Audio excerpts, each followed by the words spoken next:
Hello world, welcome back to my channel. Yes, I am wearing sunglasses inside. I just got these because of the transplant. I'll have no place to wear them. I'm just wearing them as much as possible.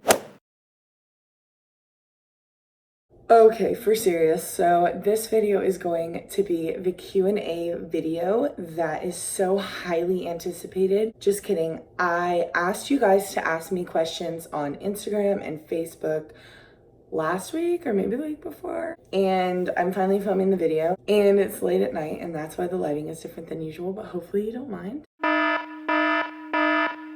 So just a quick update before we get into the video. My line placement surgery is going to be on June 25th now. It was originally supposed to be June 24th, but they bumped it a day. So that's what's going on as far as transplant. Now let's hop into the Q&A. The first question is, what college is your dream school and what do you want to study? I'd say Duke and Columbia are my dream schools, and I think that I want to study either biology, kinesiology, or pre-med. Next question is, how long does chemo take and how often do you have to get it? So chemo days vary. The longest chemo day that I've had was 13 hours. We get there at 8 a.m., leave at 9 p.m. And the shortest one I've had is like 4 or 5 hours. So they normally take a while. All my chemos have been outpatient, and all of my chemo cycles that I have gotten have been every 21 days. So they've been a 21-day round. Next question is, what do you want to be when you grow up? That's a great question. I'm honestly not sure yet. We'll see. One of the Duke volleyball players asked, will you be at Duke volleyball games this fall? Funny that I'm wearing my shirt. I will try. After the transplant, there's a lot of like protocol, and well, not protocol. You're just supposed to follow like rules, and you're not really supposed to go in like public, crowded places. But like, I don't want to not go to one this year. That makes me sad. And I don't want to miss the senior night. That makes me sad.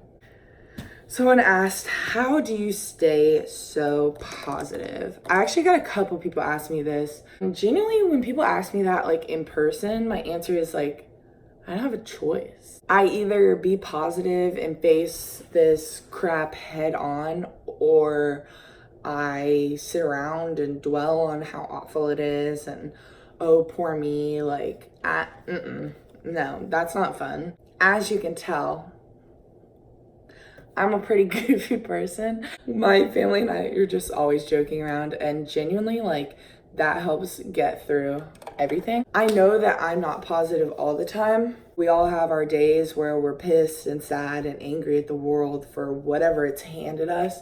But I feel like, okay, like, have your day and then keep moving forward and be positive, because dwelling on how shitty a situation is no way to go about life, no matter what the situation is. Like, you can sit there and be pissed and sad, or you can move on and find the positives, because every situation has a positive. That's just me, I guess. Pretty positive person.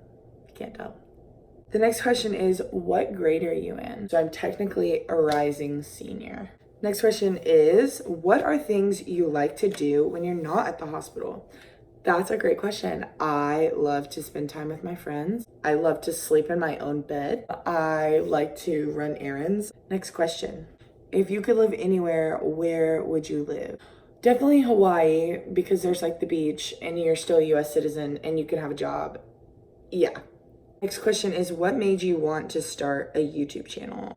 I had the idea last time to vlog my journey, and I remember like recording clips of when we couldn't figure out what was going on, and it was just sort of like therapeutic for me to have someone to talk to. And then I thought, well, what if I made this into a YouTube channel and a vlog where I document my experiences and what I'm going through? And not only will it be therapeutic for me, but it might also help kids that are going through this, or help adults and other people understand what it's like to be a 16-year-old with cancer, because that's not really something that people really know about. Cancer is just kind of like this unspoken ground that people know about and are kind of scared of, but don't really know much about. And I want to not only help myself by talking through it, but also help other people understand that it's not as bad and scary as you might think. And yeah, it sucks and it's hard, but there's still positives that you can get out of it. I just wanted to show that. I know that was a really long answer, but the next question is, what is the worst part about having cancer? Ooh, that's heavy. I think the constant is your appearance changing. My appearance has changed so much in the past 2 years. You know, I had long hair and then I cut it short and then I shaved it off. And then I was skinny, and then I got chubby, and then it grew back, and then I got fit, and then my hair was short.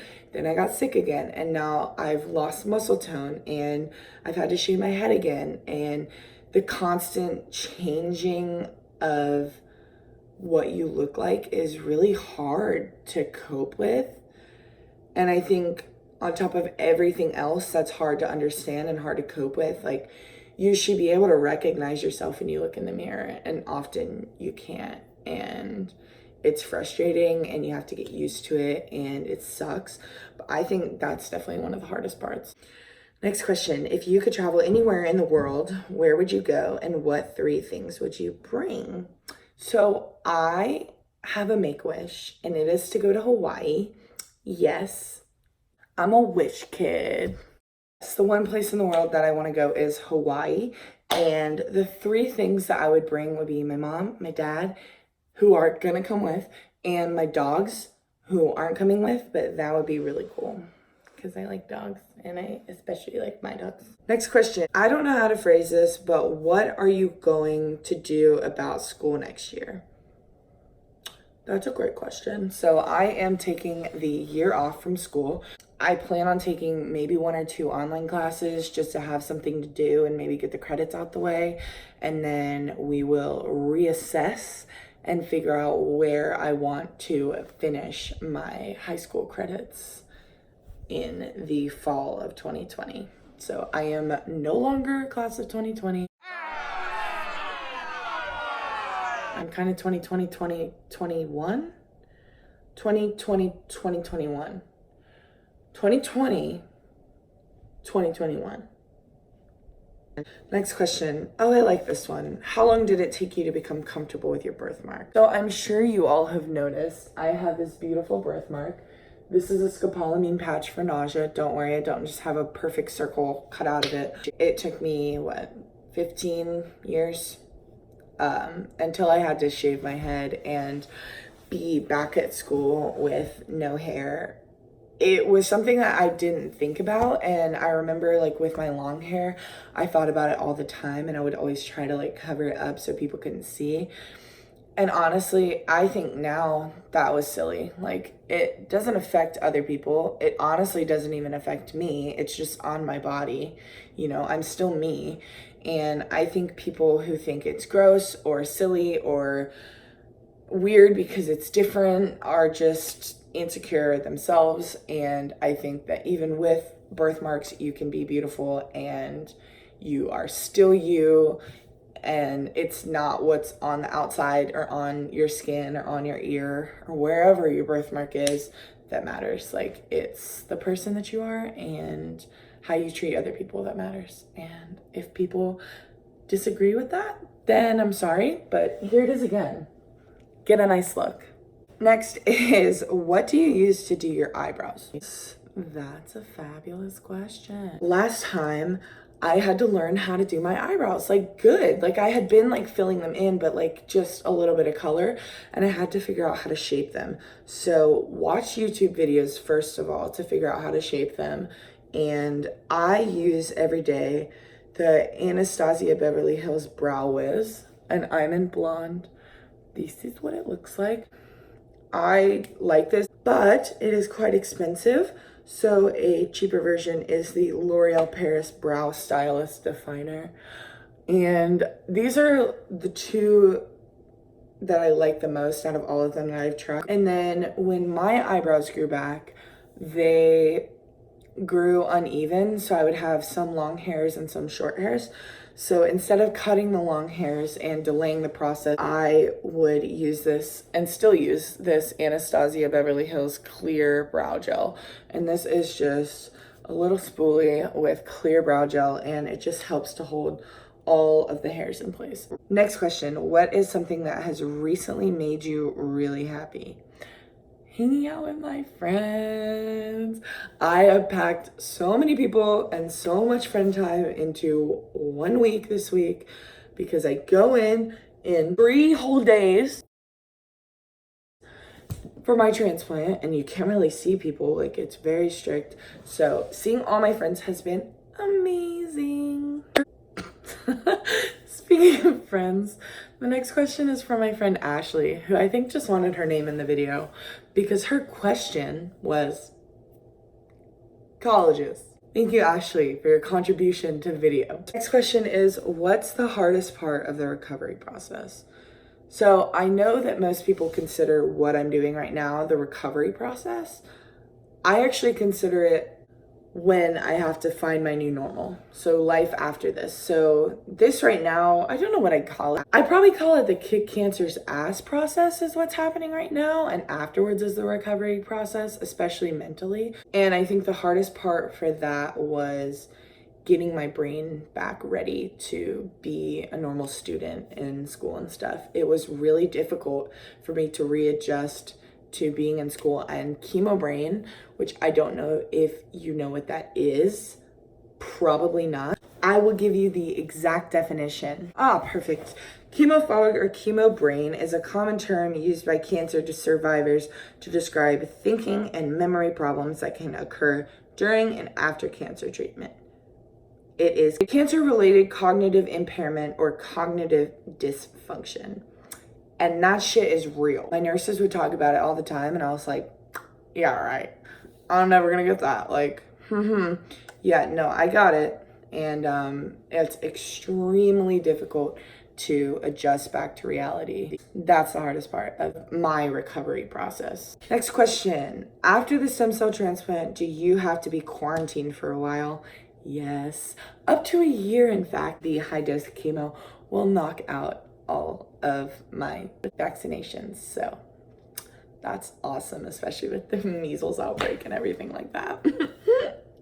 Next question, how long will it be until you know the results of the procedure? So I assume you're talking about the stem cell transplant, and how it works is there's 6 days of conditioning, which is the high dose chemo, and on the next day I will get my stem cells that I harvested, peep the stem cell harvest video, back into my body.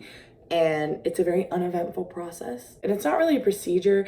They will just do it through my central line in a bag. Like, I'll just sit there. It takes up to a week or 2 for the cells to actually engraft. That's what they call it. Start to work, engraft, fancy words.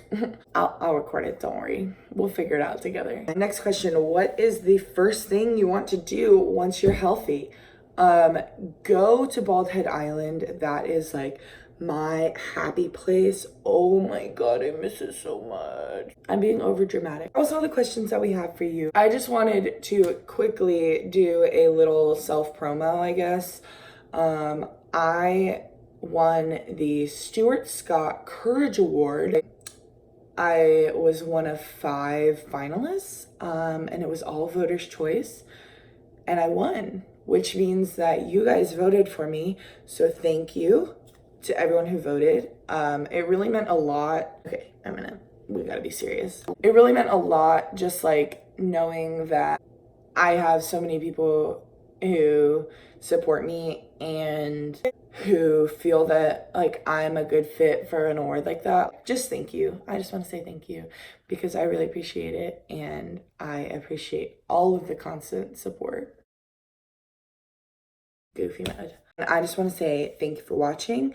Thank you for supporting me, and I will see you to go kick this bone marrow transplant's ass. Love you all. Thanks for your support. Thanks for watching, and I'll see you next time.